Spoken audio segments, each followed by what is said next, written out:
마가복음 6장 45절에서 56절 말씀까지. 마가복음 6장 45절에서 56절 우리 한 절씩 교독하겠습니다.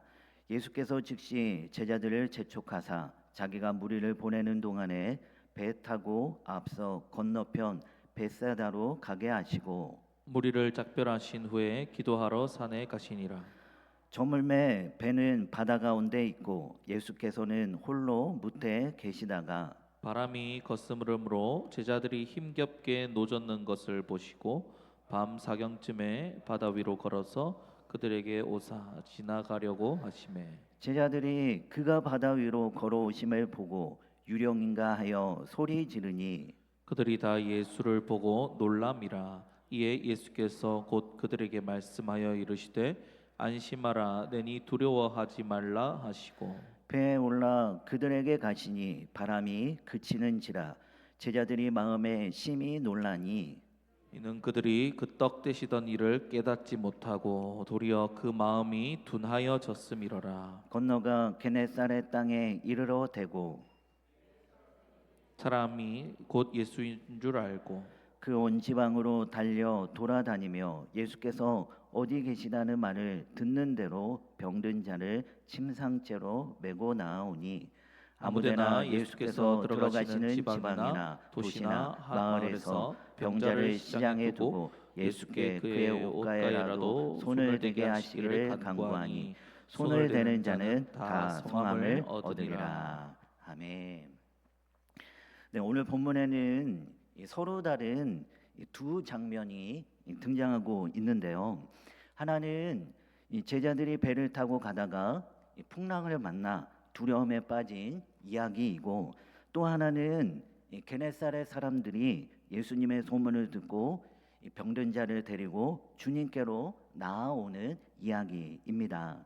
먼저 첫 번째 이야기, 제자들의 이야기를 보면 여러분 이렇습니다. 제자들은 예수님과 함께 지내며 수많은 능력과 기적을 직접 보고 경험한 사람들이죠.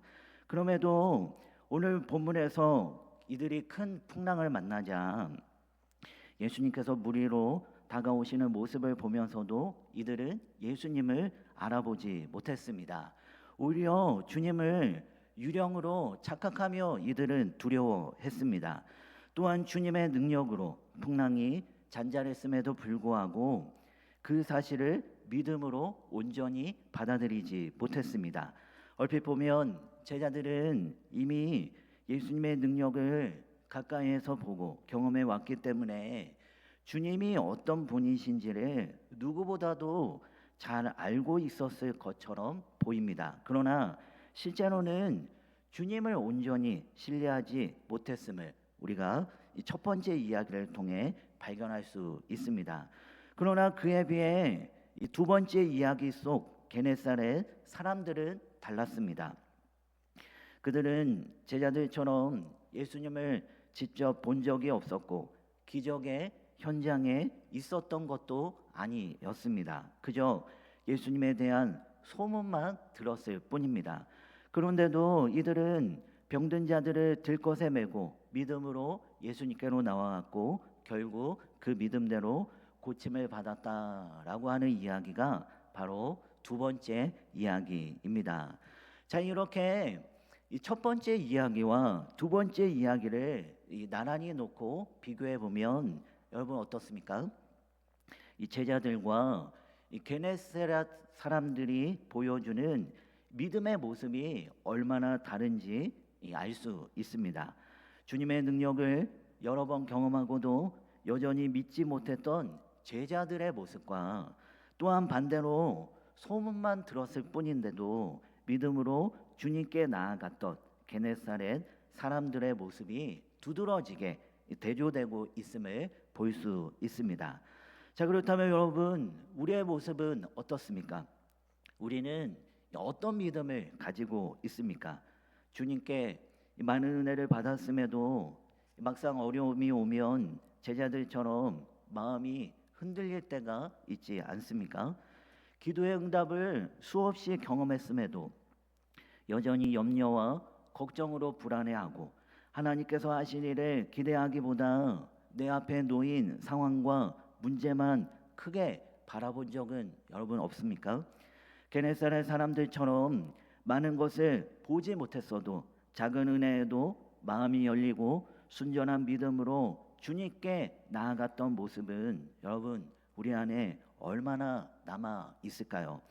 주님의 옷자락만 만져도 낫겠다고 하는 그 단순한 신뢰와 작은 믿음이 오늘 우리의 삶 가운데서도 여전히 살아 있는지 여러분 우리의 마음을 다시 한번 살펴볼 필요가 있습니다. 자, 이러한 적용의 질문들을 우리가 마음에 새기면서 이 본문 속 첫 번째 이야기를 조금 더 깊이 살펴보겠습니다. 오늘 말씀 51절 52절 우리 다 같이 한번 읽어볼까요? 51절 52절 자 시작. 배에 올라 그들에게 가시니 바람이 그치는지라 제자들이 마음에 심히 놀라니 이는 그들이 그 떡 되시던 일을 깨닫지 못하고 도리어 그 마음이 둔하여졌음이러라. 네, 여러분 여기 51절 말씀에 보니까 배에 올라 그들에게 가시니 바람이 그치는지라라고 했습니다. 자, 이렇게 바람이 그쳤더니 제자들이 어떻게 반응합니까? 52절에 보니까 제자들이 이 51절 계속 보니까 제자들이 마음에 어떻다고요? 심히 놀라니 이는 그들이 그 떡 떼시던 일을 깨닫지 못하고 도리어 그 마음이 둔하여졌음이로라 라고 말씀합니다. 여러분 제자들은 그동안 주님과 함께 지내며 이미 예수님의 능력을 여러 번 경험한 사람들입니다. 특히 오늘 본문 바로 이전에 보면 이 오병이어의 기적에 대해서 말씀하고 있는데요. 이처럼 이들은 이 오병이어의 기적을 눈앞에서 보았던 사람들입니다. 보리떡 5개와 물고기 2마리로 장정만 5천 명이 먹고도 12바구니가 남는 놀라운 기적을 불과 몇 시간 전에 이들은 생생하게 경험을 했던 사람들입니다. 뿐만 아니라 예수님과 함께하는 동안 이들은 주님의 능력으로 귀신이 쫓겨나는 장면도 보았고 각종 병든자들이 고침받는 일도 함께 보았습니다. 심지어 이 죽은 자가 다시 살아나는 기적까지 직접 그들은 생생하게 보았고 생생하게 직접 목격했습니다. 이들은 단지 소문으로만 들은 사람들이 아니라 예수님의 능력을 가장 가까이에서 확인하고 현장 가운데 확실하게 경험한 사람들이었습니다. 그렇다고 한다면 여러분 제자들은 예수님에 대해 어떤 확신을 가지고 있어야만 했었을까요? 아마 이렇게 고백했을 것입니다. 그래, 예수님은 정말로 살아계신 하나님의 아들이셔. 그분은 못하실 일이 없어. 능력의 주님이시고 우리를 죄에서 구원하실 메시아이시고 구원자이시고 그리스도이셔라고 이렇게 아마도 이러한 믿음과 확신이 제자들에게 있어야 하지 않겠습니까? 그런데 오늘 본문을 보면 이처럼 엄청난 능력과 기적을 가까이에서 경험한 제자들이 정작 예수님을 온전히 신뢰하지 못했다라는 것입니다. 예수님께서 풍랑이는 바다를 잔잔케 하셨을 때 제자들의 반응은 예수님을 찬양하거나 경외하는 그러한 모습이 아니었습니다. 그들은 오히려 매우 의아해하며 신기해하며 놀라기만 했습니다. 이미 수차례 능력을 보았음에도 정작 그 능력의 주인이신 예수님을 믿음으로 바라보지 못했던 것이죠. 예수님께서 물 위로 걸어오셨을 때도 마찬가지입니다. 풍랑과 함께 힘써 싸우는 제자들을 돕기 위해 예수님이 물 위로 걸어오셨습니다. 그러자 제자들이 반응이 어떠했습니까? 49절 50절 우리 다 같이 한번 읽어볼까요? 49절 50절 자 시작. 제자들이 그가 바다 위로 걸어오심을 보고 유령인가 하여 소리 지르니 그들이 다 예수를 보고 놀람이라. 이에 네. 예수께서 곧 그들에게 말씀하여 이르시되 안심하라 내니 두려워하지 말라 하시고. 네. 여러분 여기 보니까 제자들이 어떻게 반응했습니까? 예수님이 물 위를 걸어오시는 모습을 본 제자들은 이 두려움에 비명을 지르며 깜짝 놀랐습니다. 왜 그렇습니까? 예수님으로 보지 못하고 예수님을 유령으로 착각했기 때문에 그렇습니다. 여러분 제자들이 배를 타고 떠날 때 예수님은 어디에 계셨는가? 예수님은 산에서 기도하고 계셨습니다. 45절 말씀에 보면 예수께서 즉시 제자들을 재촉하사 자기가 무리를 보내는 동안에 배 타고 앞서 건너편 벳세다로 가게 하시고, 자 이처럼 예수님은 제자들을 먼저 떠나 보내시고, 그러면서 46절 말씀에 보니까 무리를 작별하신 후에 기도하러 어디로 가시니라? 산으로 가시니라라고 말씀합니다. 자 이처럼 제자들이 배를 타고 떠날 때 예수님은 산에서 기도하고 계셨습니다. 자 그러한 가운데 제자들은 바다 한가운데서 풍랑을 만나게 됩니다. 제자들 중에는 어부 출신도 있었기에 배를 잘 다루는 자들도 있었습니다. 그런데 48절 말씀해 보니까 제자들이 힘겹게 노를 젓더라라고 하는 이 말씀하는 걸 보니까 이 어부 출신조차도 노를 젓기가 힘들 정도로 아주 큰 풍랑을 이들이 만났던 것 같습니다. 제자들은 말 그대로 풍랑과 함께 사투를 벌이고 있었습니다. 그때 예수님께서 물 위로 걸어 그들에게 오신 것입니다. 그러나 제자들은 예수님을 알아보지 못했습니다. 산에서 기도하고 계실 것이라고 생각한 예수님이 갑자기 이 바다 위에 나타나셨으니 이들이 상상도 하지 못했고, 또한 무엇보다도 예수님이 물 위를 걸어 오실 수 있다라고 하는 사실을 믿음으로 받아들일 준비가 이들은 되어 있지 않았습니다. 왜요? 이것은 사람의 이성을 뛰어넘는 그러한 일이었기 때문에 그렇습니다. 그래서 그들은 두려움 속에서 예수님을 예수님으로 보지 못하고 예수님을 유령으로 오해했던 것입니다. 자, 이것은 결국 예수님의 능력을 온전히 믿지 못한 제자들의 영적인 상태를 보여주고 있습니다. 이미 수많은 기적을 경험했음에도 마음이 무뎌져 정작 예수님 앞에서조차 이들은 예수님을 예수님으로 제대로 보지 못했던 것입니다. 사실 예수님께서 행하신 이 모든 기적과 이적들은 그저 문제를 해결하기 위한 행동이 아닙니다. 이것은 예수님이 누구이신지를 드러내는 하나의 표적, 하나의 사인이었습니다.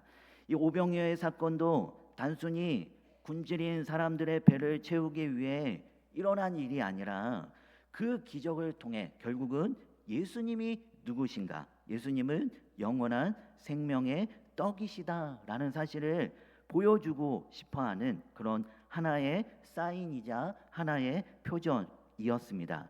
그런데 제자들은 이 표적의 의미를 깨닫지 못했던 것이죠. 눈앞에서 일어난 기적은 보았지만 그 기적이 가리키는 예수님의 정체성을 이들이 이해하지 못했던 것입니다. 그래서 조금만 상황이 흔들리면 어떻게 합니까? 이들은 마음이 요동했고 예수님을 예수님으로 제대로 바라보지 못했던 것입니다. 예수님께서 풍랑을 잔잔케 하셨을 때도 마찬가지입니다. 제자들은 자연스럽게 주님을 찬양하거나 신뢰로 반응한 것이 아니라 어떻게 예수님이 풍랑이는 바다를 잔잔케 하실 수 있을까? 마치 마술을 본 듯 이들은 의아해하며 놀라기만 했었습니다. 자, 이 모든 반응은 제자들의 영적인 둔함, 즉 마음이 굳어져 주님을 온전히 바라보지 못한 상태를 그대로 보여주고 있습니다. 여러분, 이처럼 제자들은 이미 여러 번 예수님의 능력과 기적을 경험했음에도 영적인 마음이 둔해져 예수님을 온전히 신뢰하지 못했습니다. 예수님과 가장 가까이 있었던 사람들이었고 주님과 함께 다니며 수많은 기적을 보고 체험한 사람들이었지만 막상 풍랑 앞에서는 그 믿음이 쉽게 흔들렸던 그런 모습을 우리가 말씀을 통해 살펴볼 수 있습니다. 눈앞에서 다가오시는 예수님조차 알아보지 못했고 주님이 함께 하신다는 그런 사실보다 자신들을 덮치고 있는 바람과 파도에 그들은 마음을 빼앗기고 말았던 것입니다. 여러분, 우리의 모습 또한 이와 크게 다르지 않을 때가 많이 있습니다. 신앙생활을 오래 했어도 하나님께서 베푸신 은혜를 수도 없이 경험했음에도 불구하고 막상 삶의 풍랑이 몰아치면 제자들과 비슷한 반응을 보일 때가 많이 있습니다. 마음이 흔들리고 말씀보다 현실이 더 크게 보일 때가 있습니다. 주님의 능력을 기억하기보다는 문제 앞에서 먼저 두려움이 올라올 때가 종종 우리는 경험하곤 합니다. 그러나 여러분, 이어지는 두 번째 이야기를 한번 보십시오. 두 번째 이야기에서는 그저 예수님에 대한 소문을 들었을 뿐인데도 믿음으로 주님께 나온 많은 사람들이 등장합니다. 55절, 56절 우리 다 같이 한번 읽어볼까요? 55절, 56절. 자, 시작. 그 온 지방으로 달려 돌아다니며 예수께서 어디 계시다는 말을 듣는 대로 병든 자를 침상째로 메고 나아오니 아무데나 예수께서 들어가시는 지방이나 도시나 마을에서 병자를 시장에 두고 예수께 그의 옷가에라도 손을 대게 하시기를 간구하니 손을 대는 자는 다 성함을 얻으니라. 네, 여러분, 이처럼 사람들은 예수님이 어디에 계신다는 말을 듣기만 하면 이 어디 계시든 마을이나 도시나 촌을 가리지 않고 병자들을 들것에 메고 예수님께로 달려왔습니다. 이들은 마치 12년 동안 혈류증을 앓은 그 여인처럼 예수님의 옷자락만 만져도 병이 나을 것만 같은 그런 강한 확신과 강한 믿음을 갖고 있었습니다. 이들은 제자들처럼 예수님의 능력을 직접 본 적도 없었고 또한 기적의 현장에 있어 본 적도 없었습니다. 그러나 소문만으로도 예수님을 향한 확신과 간절한 마음을 품고 주님께 나아갔습니다. 자, 그러자 어떻게 되었습니까? 여기 보니까 손을 대는 자는 다 성함을 얻으리라 라고 말씀합니다. 결국 이들은 그들이 행한 그 믿음대로 고침을 받았고 그 믿음대로 크신 주님의 능력을 경험하게 되었습니다. 여러분, 우리 또한 때때로 두 번째 이야기에 나오는 사람들처럼 이 주님을 온전히 신뢰하기보다는 첫 번째 이야기에 나오는 제자들처럼 주님을 온전히 신뢰하지 못할 때가 있습니다. 제자들처럼 하나님으로부터 받은 은혜가 많음에도 불구하고 그럼에도 여전히 주님을 온전히 신뢰하지 못하는 그런 나의 모습을 발견할 때가 많이 있습니다. 출애굽했던 이스라엘 백성들도 마찬가지였습니다. 그들 또한 하나님의 크고 놀라운 능력을 직접 경험한 사람들이었습니다. 10가지 재앙을 통해 애굽에서 출애굽하게 되었고 그 과정에서 하나님의 권능을 이들은 직접 눈으로 보았습니다. 그렇다면 이 광야에서 어떤 어려움이 찾아와도 이들은 하나님의 인도하심을 신뢰하는 믿음이 있어야 하지 않습니까? 하지만 실제 모습은 달랐습니다. 막상 문제가 생기면 이들은 믿음으로 반응하기보다는 곧바로 원망과 불평으로 반응합니다. 홍해 앞에서도 마찬가지였습니다. 10가지 재앙을 통해 구원하신 하나님이라면 홍해 앞에서도 능력으로 역사하실 것을 기대해야 하지 않겠습니까? 그러나 백성들은 믿음이 아니라 두려움으로 반응했고 하나님을 향한 원망을 쏟아냈습니다. 하지만 그들의 두려움과 염려와는 달리 하나님은 홍해를 가르시는 그런 놀라운 큰 기적을 그들에게 베푸십니다.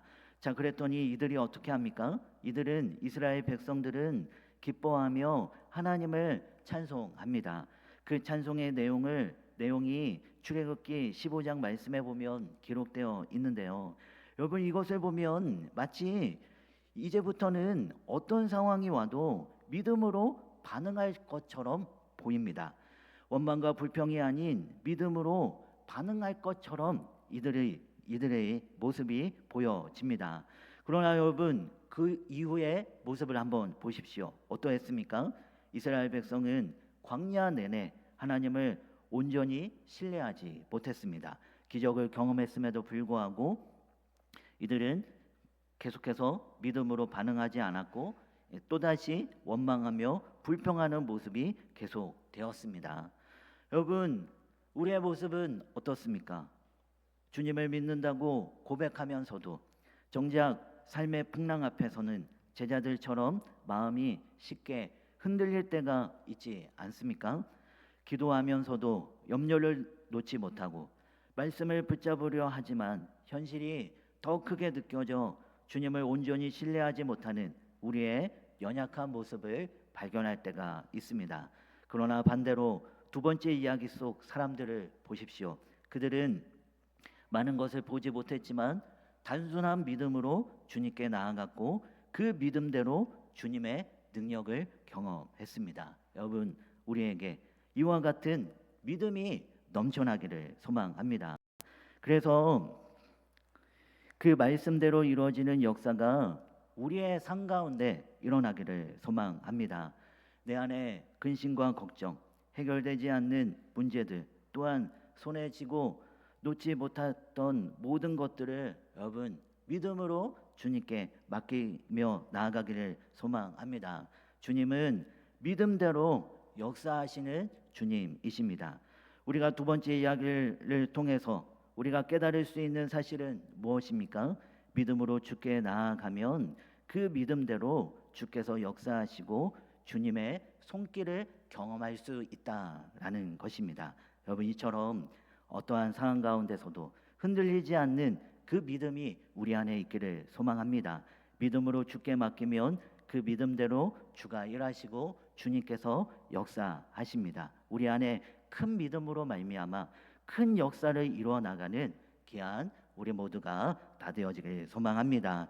우리 함께 기도하겠습니다. 살아계신 하나님, 우리에게 크신 믿음을 허락하여 주시옵소서. 우리가 믿음이 없어서 우리가 날마다 문제 앞에 허덕이며 절망하며 낙심하며 나아가는 것이 아니라 하나님이 어떤 하나님이심을 우리가 굳게 믿게 하여 주시고 어떠한 상황 가운데서도 흔들리지 않는 그런 믿음을 더하여 주셔서 믿음으로 말미암아 승리하며 나아가는 삶을 살아가길 소망합니다. 우리 안에 있는 모든 문제들 주님께 맡김으로 통하여 그 믿음대로 그대로 이루어지는 역사가 우리의 삶 가운데 나타나게 하여 주시옵소서. 감사드리오며 예수님 이름으로 기도드리옵나이다. 아멘.